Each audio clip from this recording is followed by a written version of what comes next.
everybody. I'm Heather Casey from the Department of Teacher Education, and I was asked to just talk with you about a few things that I have found useful in our work with remote instruction. So I thought I would organize it around 3 points: organization, use of time, and use of tools. So first, I have been teaching online courses now for a few years. So when we suddenly went remote in the spring with my face-to-face classes, I drew on some of the things that I had used in my online graduate work that I realize now would have value in my face-to-face classes as well. And that's how we organize the classroom space. When I'm visiting with my students on campus, I'm used to having that physical space as a way to organize the different kinds of learning that's happening. And when we're just meeting virtually, our use of Canvas or whatever portals we're going to use to support that conversation becomes really important. So this is a class that I taught last spring.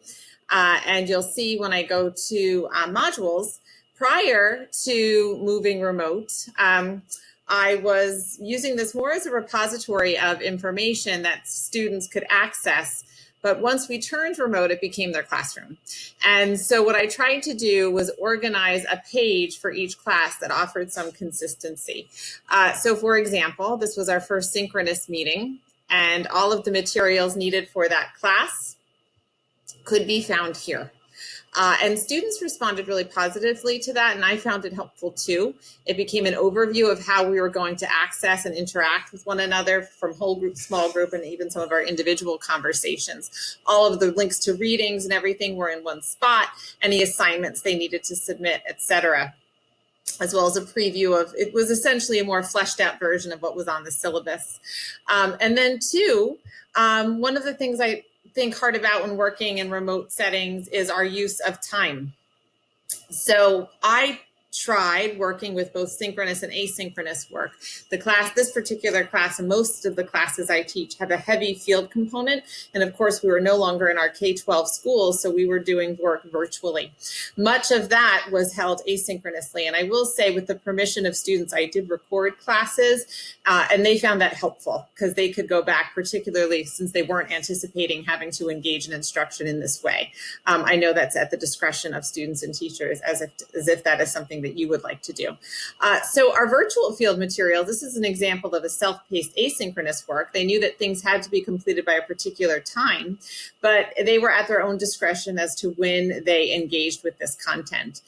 So you'll see, again, in this setting, we were doing a lot with video, with discussion boards, both video discussions as well as written discussions. And I needed to be very explicit with students so that they could still engage in the natural kind of inquiry that was necessary for the work that they were doing. So organization was key, as well as the use of time. I will say one of the things I learned from the spring is that I don't want this field experience to be completely asynchronous. So while I intend to use the same blended approach for our remote instruction this fall, when I am remote with students, one of the things I intend to do is use this time to bring in small groups of students to dive deeper into some of the topics and issues. And those groups will be flexible, organized around need, interest, as well as their professional goals in terms of education. And then the last thing I want to talk about is collaboration. In my class, in the classes I teach, and I'm sure in many of the classes you teach, collaboration is key to the learning piece. So it really mattered to me that synchronous sessions were not just lecture-based for the classes that I work with. And so I used breakout rooms a lot. I'm still learning about them. I'm not expert on moving students around, but one of the things I've learned from my colleagues and from some of the professional development I've done this summer are ways to keep that connection. Because if you've not used breakout rooms, they can be very successful. Students do have the opportunity to move into small groups, and you can go around and visit with them.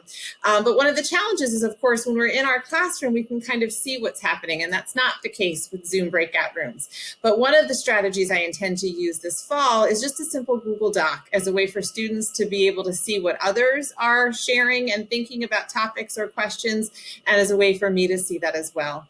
And I've increasingly used Google Forms and Google Docs as a way, of course, so that there's no contact, first of all, but it is a very seamless way of sharing and gathering information. So I look forward to using more of that too. I look forward to hearing about your ideas and strategies, and welcome feedback and continued conversation as we all continue on this journey together. Thank you.